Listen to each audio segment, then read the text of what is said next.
Hello students, in our last class we are discussing about some numericals about Jacobian, है ना।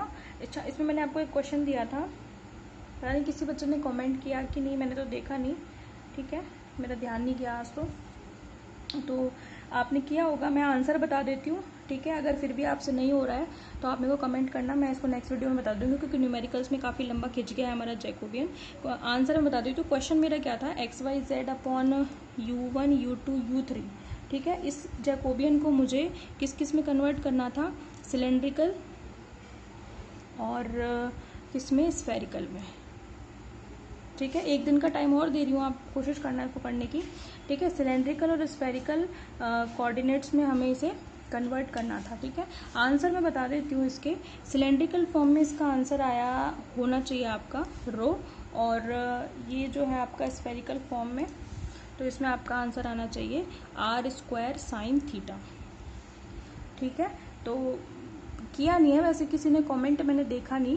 ठीक है, हो सकता है वीडियो नहीं देखा हो बच्चों ने, क्योंकि थोड़ा आगे पीछे हो जाता है। तो सभी बच्चे इसको और एक बार ट्राई करना, और नहीं होता है तो मेरे को कमेंट करना, मैं इसको नेक्स्ट वीडियो में या अपकमिंग वीडियोस में मैं इसका सॉल्यूशन आपको दे दूंगी। ठीक है, आज हम अपना नया टॉपिक शुरू कर रहे हैं, एक्चुअली नया सेक्शन शुरू कर रहे हैं। ठीक है, वो है हमारे टेंसर्स। तो आप इसको बहुत ही ध्यान से पढ़ें, क्वेश्चन ज़रूर आता है टेंसर्स में से। जितनी इंपॉर्टेंट हमारी अब तक की यूनिट थी, ये जो सेक्शन ए पढ़ रहे थे, उतना ही इंपॉर्टेंट हमारा टेंसर भी है, ये ध्यान रखना आप। ठीक है, टेंसर का मतलब है प्रदिश। ठीक है, तो हम देखेंगे कि प्रदिश क्या होते हैं। ठीक है, अभी तक आपने किन किन क्वांटिटीज़ के बारे में पढ़ा है। आपने पढ़ा है स्केलर क्या क्वांटिटीज़ क्या होती है, यानी कि अदिश क्या होते हैं, आपने देखा है। आपने सुना है वेक्टर्स के बारे में, यानी कि सदिश क्या होते हैं, आपने ये भी देखा है। लेकिन एक नई चीज़ आई है आपकी बार आपके, वो है प्रदिश। ठीक है भाई, अदिश तो वो होते हैं जिनमें केवल मैग्नीट्यूड होता है ना, इसमें डायरेक्शन का कोई रोल नहीं होता। लेकिन वेक्टर्स वो होते हैं जिनमें मैग्नीट्यूड प्लस डायरेक्शन दोनों ही होती हैं, वो वेक्टर्स होते हैं। लेकिन टेंसर्स जो होते हैं वो एक्चुअली जनरलाइजेशन है किसका, अदिश का और सदिश का। यानी कि अदिश और सदिश का व्यापक रूप क्या कहलाता है, टेंसर यानी कि प्रदिश कहलाता है। मतलब टेंसर की जो डेफिनेशन है उसी से हम अदिश और सदिश को भी समझा सकते हैं। इसलिए टेंसर्स को क्या कहा जाता है, अदिश और सदिश का व्यापक रूप कहा जाता है। समझ में आ रही है बात। तो आप क्या कहोगे, टेंसर्स की आप क्या डेफिनेशन दोगे, टेंसर्स यानी कि प्रदिश की आप क्या डेफिनेशन दोगे। आप ये कहोगे कि अदिश और सदिश का वो व्यापक रूप जिसके द्वारा भौतिक राशियों को व्यक्त किया जा सकता है, वो क्या कहलाती है, टेंसर्स। ठीक है, तो आप क्या लिखेंगे, generalized form of scalar and vectors, generalized form of scalar and vector by which we can express the physical quantities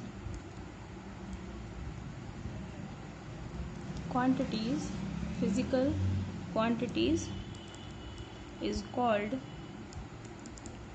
tensor quantity। समझ में आ गई। तो टेंसर्स क्या है, these are the generalize form of scalars and vectors. समझ में आ गई बात आपको। ठीक है, अभी हम पढ़ेंगे इसको कि आप एक्चुअली आप स्केलर पढ़ चुके हो, पता है आपने फर्स्ट ईयर में पढ़ा है मैकेनिक्स में, आपने एक स्केलर क्वांटिटी के बारे में पढ़ा है, अगर आपको ध्यान हो तो। मैंने आपको बताया भी था वहाँ पे, और वो था हमारा कैपिटल आई मतलब जड़त्वाघूर्ण, मोमेंट ऑफ इनर्शिया। अगर आपको ध्यान हो तो जहाँ हमने जड़त्व और जड़त्वाघूर्ण के बारे में पढ़ा था, तो वहाँ पे मैंने बताया था कि जड़त्वाघूर्ण जो है वो एक टेंसर क्वांटिटी होती है। ठीक है, आपको पता है जैसे स्केलर में तो डायरेक्शन होती नहीं है, वेक्टर्स में डायरेक्शन होती है, वो केवल एक डायरेक्शन में होगी या दो में होगी या तीन में होगी, है ना। लेकिन हर डायरेक्शन में मैग्नीट्यूड तो सेम होगा ना। ऐसा तो नहीं है कि भाई आपके पास फोर्स है, आप कहोगे कि फोर्स एक क्या है कि वेक्टर क्वांटिटी है, तो आप कहोगे कि भाई मैंने 10 न्यूटन बल लगाया, एक दिशा में लगाया। ठीक है, लेकिन इसमें पता है क्या होता है, टेंसर क्वांटिटीज़ वो क्वांटिटीज़ भी होती है जिनका अलग अलग डायरेक्शन में मैग्नीट्यूड अलग अलग होता है। ठीक है, उन क्वांटिटीज़ को भी हम क्या कहते हैं, टेंसर क्वांटिटी कहते हैं। समझ में आ गई बात आपको? तो अब आप देखिए कि इनके अलग अलग डायरेक्शन में जो कंपोनेंट्स होते हैं वो अलग अलग होते हैं। जैसे सपोज करें आपने इसमें सपोज क्या करें, आपने सेकेंड ईयर में तो पढ़ा ही है, आपने देखा होगा कि आपने एक 3x3 मैट्रिक्स बनाई थी। किसके लिए? टेंसर्स के लिए। अगर आपको ध्यान हो तो आपने इस तरीके से बनाया था, IXX XY XZ YX YY और YZ ZX ZY और ZZ। आपने एक 3x3 मैट्रिक्स बनाई थी। मतलब इसमें 9 डायरेक्शंस है और 9 डायरेक्शंस में इसके अलग अलग मैग्नीट्यूड हो सकते हैं। मतलब ये कंपोनेंट अलग हो सकता है, ये अलग हो सकता है, ये अलग हो सकता है, बाकी सारे अलग हो सकते हैं। तो जड़त्व आघूर्ण एक टेंसर क्वांटिटी थी। इसकी जितनी डायरेक्शंस होंगी उतने ही ज़्यादा इसके क्या होते हैं, मैग्नीट्यूड्स हो सकते हैं। मे भी डिफरेंट हो सकते हैं, सेम भी हो सकते हैं, है ना। तो ये क्वांटिटीज होती है टेंसर क्वांटिटी। तो आप एक टेंसर क्वांटिटी के बारे में पढ़ चुके हो फर्स्ट ईयर में, और वो कौन सी है? जड़त्व आघूर्ण। समझ में आ गई बात आपको? ठीक है। अभी हम टेंसर्स को थोड़ा सा और ब्रॉडली पढ़ेंगे कि टेंसर्स होते क्या हैं। तो एक टेंसर की डेफिनेशन तो ये हो गई, और एक डेफिनेशन क्या हो गई कि प्रदिश राशियाँ वे राशियाँ होती है जिनकी अलग अलग दिशा में परिमाण अलग अलग होता है। ठीक है। तो tensor quantities are those which has different magnitude in different direction. समझ में आ गई? आप उसको भी मेंशन कर लेना यहाँ पे। ठीक है। ठीक है। अब आप ये इसको और समझिए एक्सपेरिमेंटली कि टेंसर्स कहाँ से पता लगे।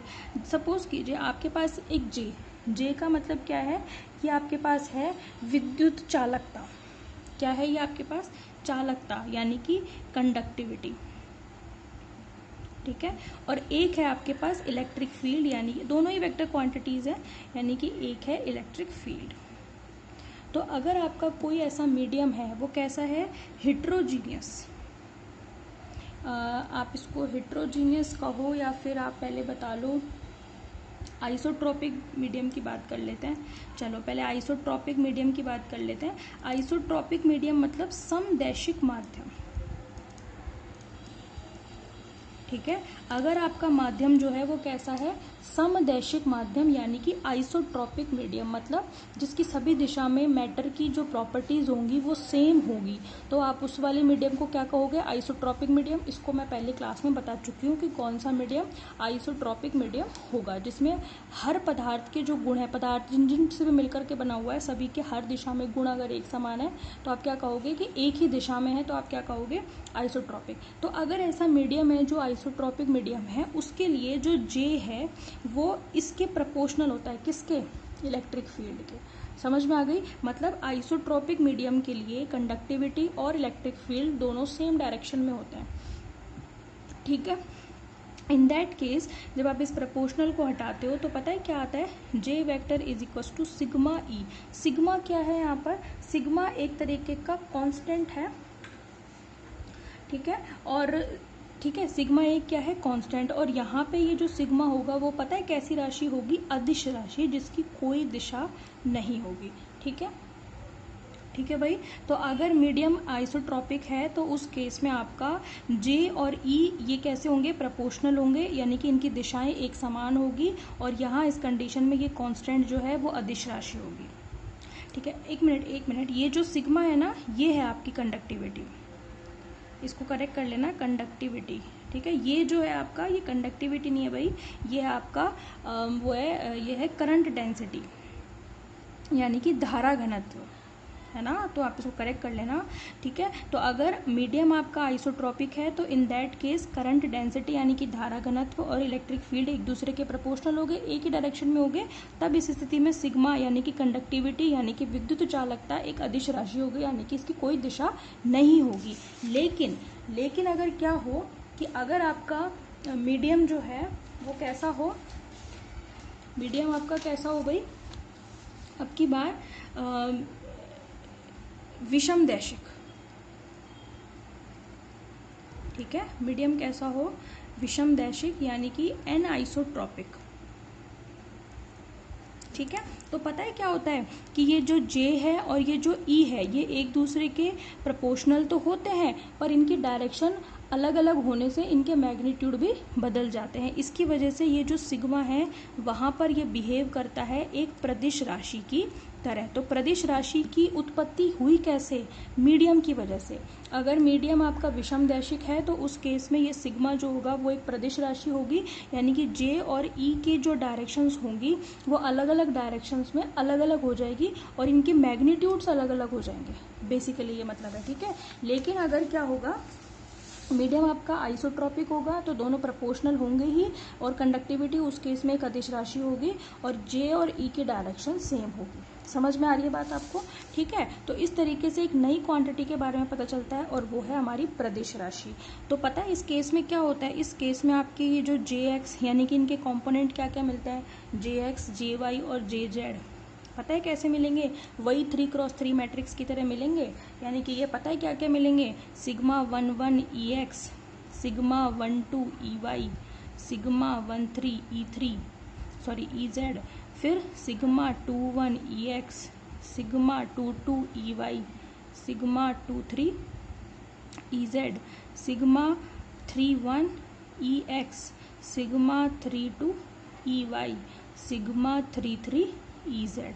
तो अब देखो ना, सिग्मा आपको मिल रही है कि नहीं, एक मैट्रिक्स 3x3 जिसमें 9 कंपोनेंट है, सिग्मा 11, सिग्मा 12, सिग्मा 13, 21, 22, 23, 31, 32, 33 मिल रहे हैं कि नहीं आपको? मिल रहे हैं। तो ये क्या है यहाँ पर, ये बिहेव करती है एक टेंसर क्वांटिटी की तरह, जिसके अलग अलग डायरेक्शन में मैग्नीट्यूड क्या होता है, अलग अलग।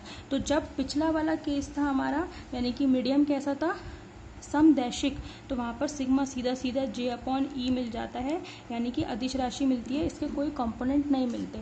लेकिन जब मीडियम एन आइसोट्रॉपिक होता है तो वहाँ पर सिग्मा कैसे बिहेव करता है, प्रदिश की तरह। तो जे एक्स, जे वाई, जे जेड इन अलग अलग डायरेक्शन में सिग्मा के अलग अलग कॉम्पोनेंट मिलते हैं। बात समझ में आ गई आपको? ठीक है।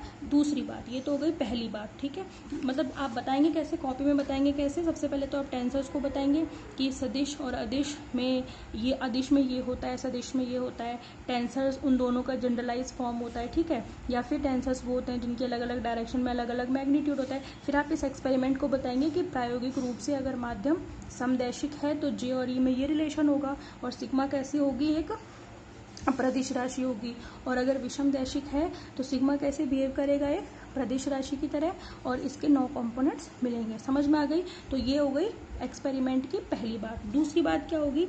दूसरी बात ये है कि ये पता लगाए कि जो प्रदिश है, हम पहले से ही कह रहे हैं कि प्रदिश जो है वो व्यापक रूप है किस किस का, अदिश का और सदिश का। समझ में आ रही है बात?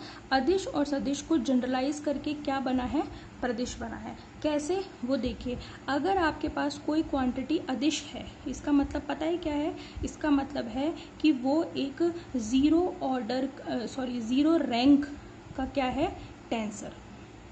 और अगर आपके पास कोई क्वांटिटी वेक्टर है, इसका मतलब ये है कि वो फर्स्ट रैंक का टेंसर है। समझ में आ रही है? तो बेसिकली ये अदिश और सदिश भी क्या है, अदिश और सदिश भी क्या है, टेंसर ही है। यानी कि अदिश है 0 रैंक का टेंसर, है ना, और वेक्टर है आपका फर्स्ट रैंक का टेंसर। समझ में आ गई? इसीलिए हम कह रहे हैं कि क्यों अदिश और सदिश का व्यापक रूप क्या है, प्रदिश है। बात समझ में आ रही है आपको? ठीक है। तो अदिश और सदिश का व्यापक रूप है प्रदिश, यानी कि अदिश और सदिश भी बेसिकली प्रदिश ही हैं। अदिश क्या होता है, 0 रैंक का टेंसर होता है, और सदिश होता है फर्स्ट रैंक का टेंसर। हम आगे और भी रैंक के टेंसर पढ़ेंगे, यानी कि second rank, third rank, fourth rank, ये सारे आगे जा कर के हम पढ़ेंगे। ठीक है। इस तरीके से बहुत सारे चलते रहते हैं, मर्जी है कितने भी चला लो, लेकिन उनके नाम नहीं है, लेकिन इनके नाम है। 0 रैंक के टेंसर को अदिश कहा जाता है और फर्स्ट रैंक के टेंसर को वेक्टर कहा जाता है। समझ में आ गई बात आपको? तो ये तो हो गया आपके टेंसर का इंट्रोडक्शन। ठीक है। अब in next video we will discuss about the some notations used in tensor, यानी कि टेंसर को, क्योंकि हम आगे पढ़ते जाएंगे तो उसको यूज करने के लिए कुछ टर्मिनोलॉजी काम में लेनी पड़ेगी, कुछ नोटेशंस काम में लेने पड़ेंगे, कुछ संकेत काम में लेने पड़ेंगे। तो हम उन संकेतों के बारे में देखेंगे कि टेंसर्स को किस किस तरीके से डिनोट किया जा सकता है। ठीक है। तो यहाँ तक आपका इंट्रोडक्शन खत्म हो गया है टेंसर्स के बारे में। तो शॉर्ट नोट पूछा जाता है एग्जाम में कि right a short note about tenses यानी कि प्रदिश को संक्षिप्त में समझाइए। तो बाकी आप नंबर देख लेना, आराम से ये पूरे मैटर में 2 पन्ने भर जाएंगे आपके, ठीक है। तो आप तो पूरी तैयारी करके चलो, उसमें फिर छोटा पूछता है बड़ा पूछता है, उसमें कोई दिक्कत नहीं है, अपन उसी हिसाब से उसका आंसर लिख देंगे, ठीक है। आई होप आपको समझ में आ गया होगा। फिर भी कोई इशू है तो आप मेरे को बता देना, और वो क्वेश्चन ज़रूर करना जो मैंने छोड़ा है, ठीक है। Thank you.